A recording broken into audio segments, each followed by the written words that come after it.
اعوذ باللہ من الشیطان الرجیم بسم اللہ الرحمن الرحیم۔ تمام دیکھنے اور سننے والوں کو السلام علیکم۔ پیارے دوستو، آج کی اس چھوٹی سی ویڈیو میں ہم مختلف انبیاء علیہ السلام کی مختصر سی دعائیں یاد کریں گے۔ تو آئیں شروع کرتے ہیں۔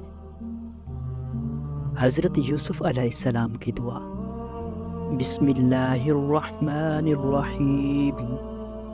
فاطر السماوات والأرض أنت وليي في الدنيا والآخرة توفني مسلما وألحقني بالصالحين۔ ترجمہ: اے آسمان و زمین کے پیدا کرنے والے، تو دنیا و آخرت میں میرا ولید اور کارساز ہے، تو مجھے اسلام کی حالت میں فوت کر اور نیکوں میں ملا دے۔ سورہ یوسف آیت نمبر 101۔ تو پیارے دوستو، دوسری دعا حضرت ابراہیم علیہ السلام کی دعا ہے۔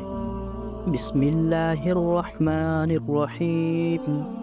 رب اجعلنی مقیم الصلاة ومن ذریتی ربنا وتقبل دعاء ربنا اغفر لی ولوالدی وللمؤمنین یوم یقوم الحساب۔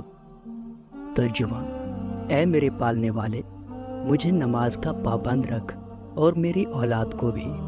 اے ہمارے رب، ہماری دعا قبول فرما۔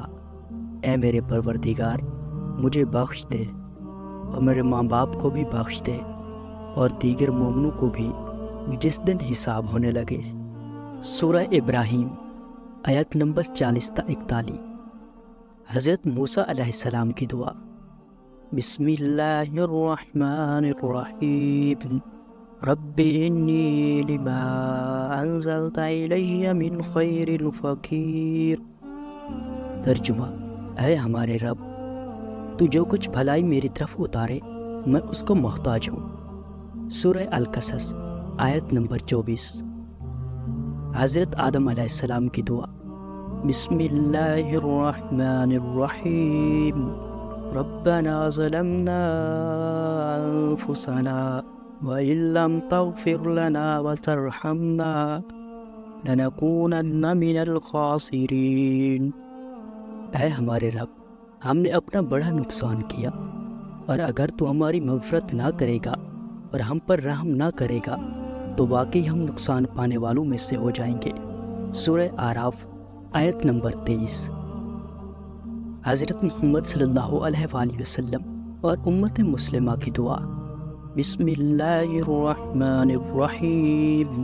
رب اغفر وارحم وانت خیر الراحمین۔